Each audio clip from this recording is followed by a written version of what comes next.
All right. In Module 6 here of the Serverless Application Module workshop, I am going to look at SAM Accelerate.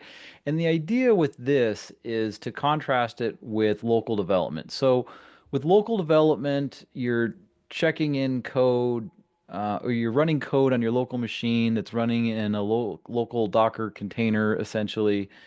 And this gives you the option of basically pushing all of your code changes that you're making in your IDE straight up to the server.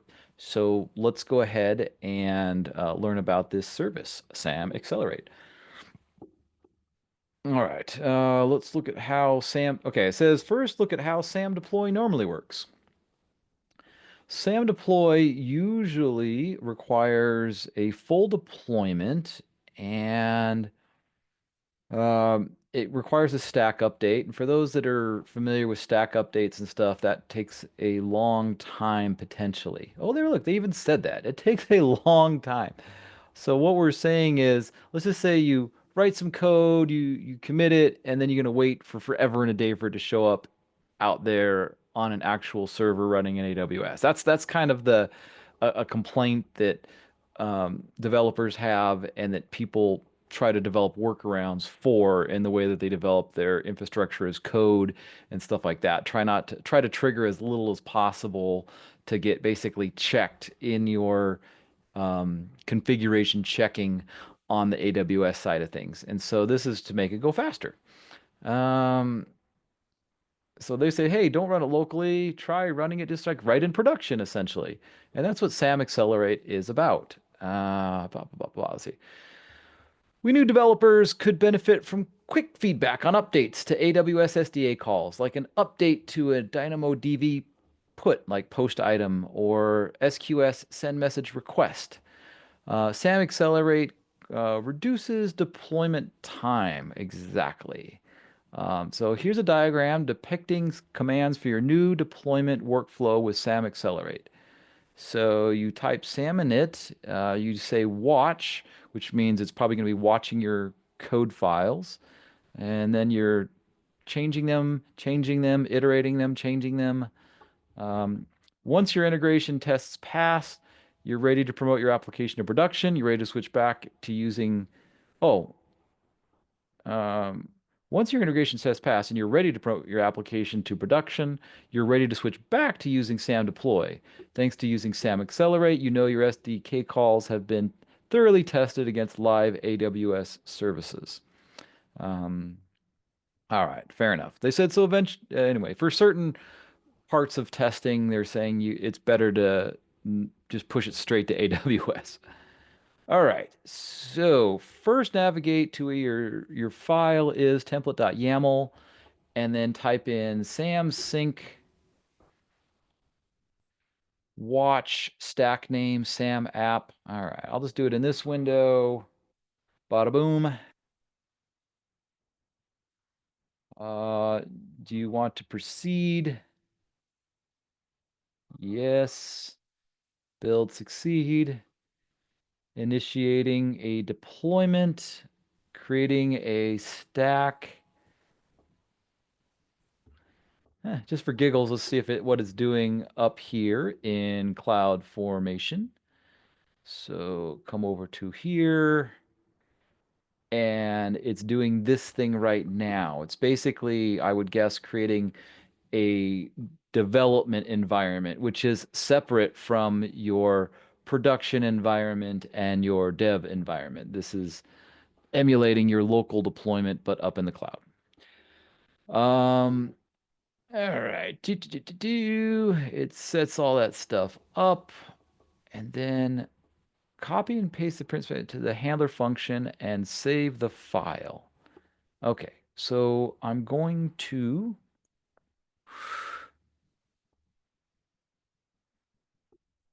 can't remember if we wanted to like fix any of this stuff. Um,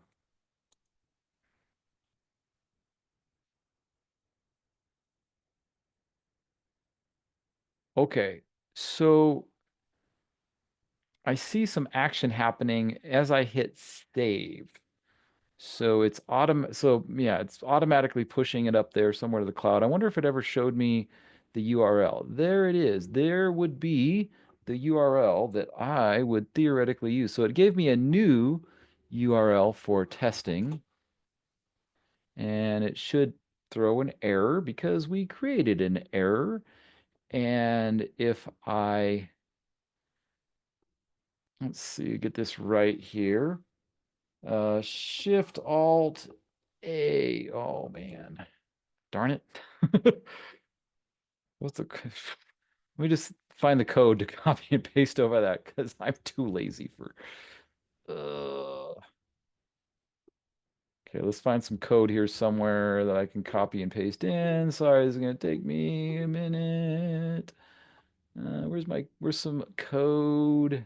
Oops, did I go too far up?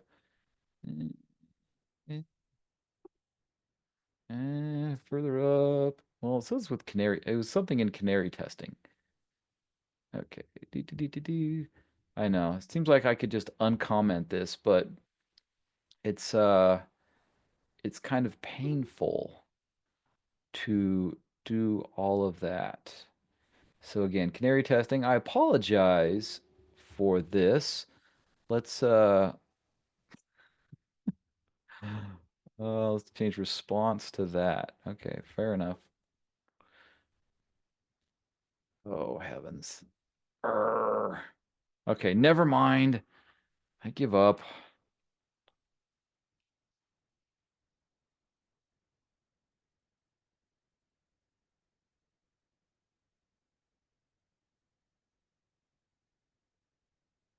That. Oops. All right, I hit save, and let's see if it does all that good stuff again. Pushes everything out.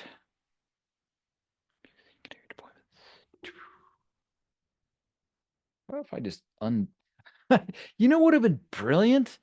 What if I just hit like undo? Like that would have been brilliant. Here, watch. Control Z.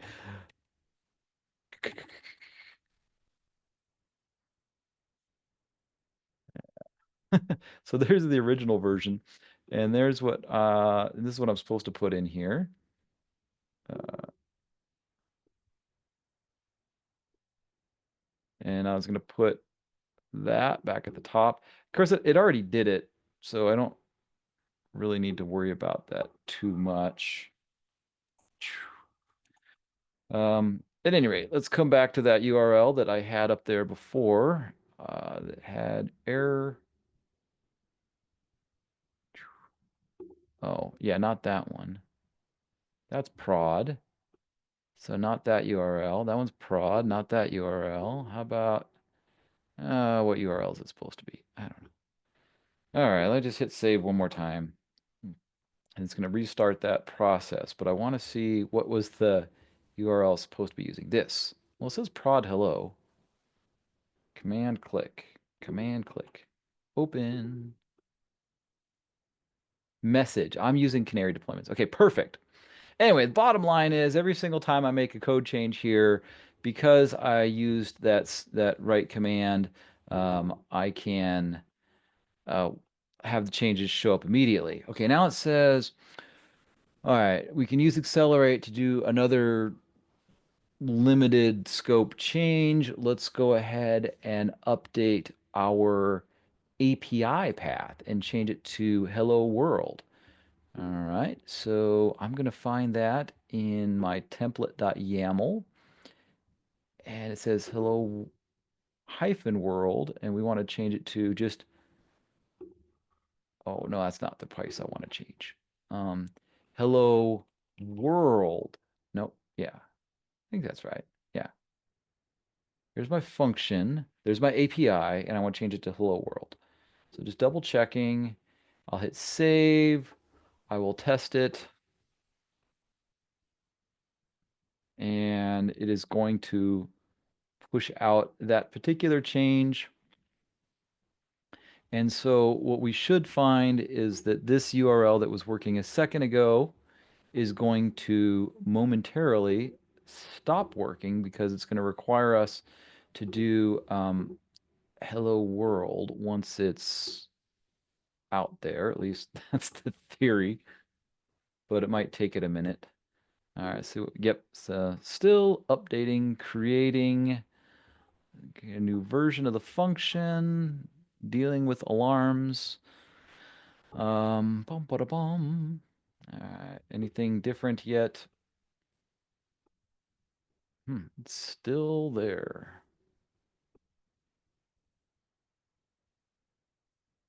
Okay, not done. All right, let's just read about the rest part.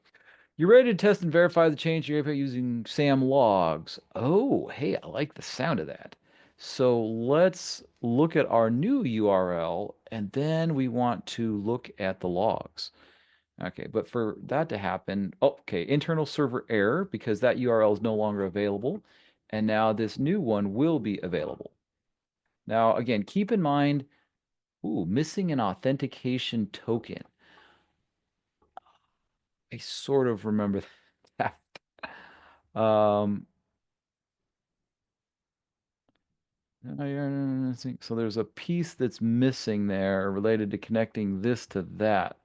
And I can't remember what it is, but oh, okay. Looks like it just took a second for it to work. And now the new URL is working.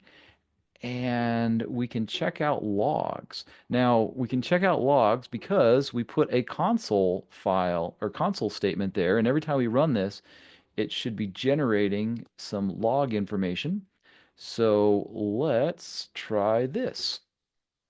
So we type that in and let's see what we're going to get. Oh, this is still running from much earlier. So I'm going to paste that in and see what we've got.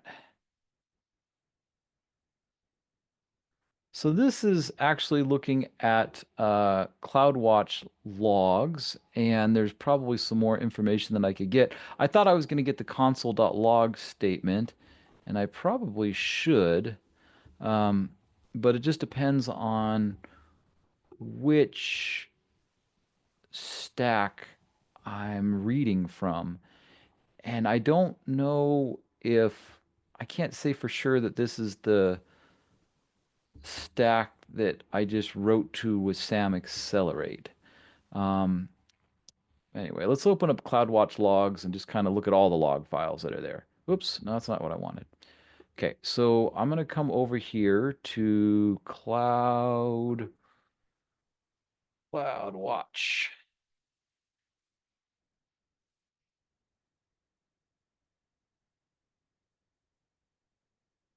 Here's our log groups. And,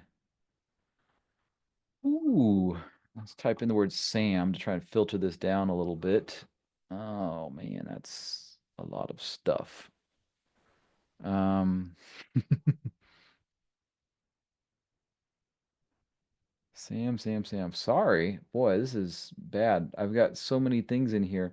I'm trying to find the name of the thing that I'm working with right now. And it's not hello world prod hello world. Which man, I apologize. I can't seem to find it. Well, at any rate, I guess I'm messing up this demonstration. We have a bunch of stacks. All right, let me look at it that way. So let's go to CloudFormation. So we have a stack called SAM app, and then there's this one that we're doing testing with. So if I did copy that, here, this is what I'm trying to do. Control C, oops, and I will paste, like, show me the last of what just recently happened with that stack. Oh, it says I can't find any resources there. So maybe I typed in the name wrong. I don't know. But the the idea is that if you're using SAM and you've named the stacks here, you should be able to type this command, SAM logs tail, and see that particular stack's information. So um, let's see if I can just plow through and get to the next one, and then we're going to need to do some cleanup. So far in this workshop, we haven't discussed what the Lambda function can or can't do. That's true. Let's talk about updating what it can and can't do. You know what? Because we have to clean up, and that's going to take a minute too. Let me just go ahead and hit stop and continue on in the next one.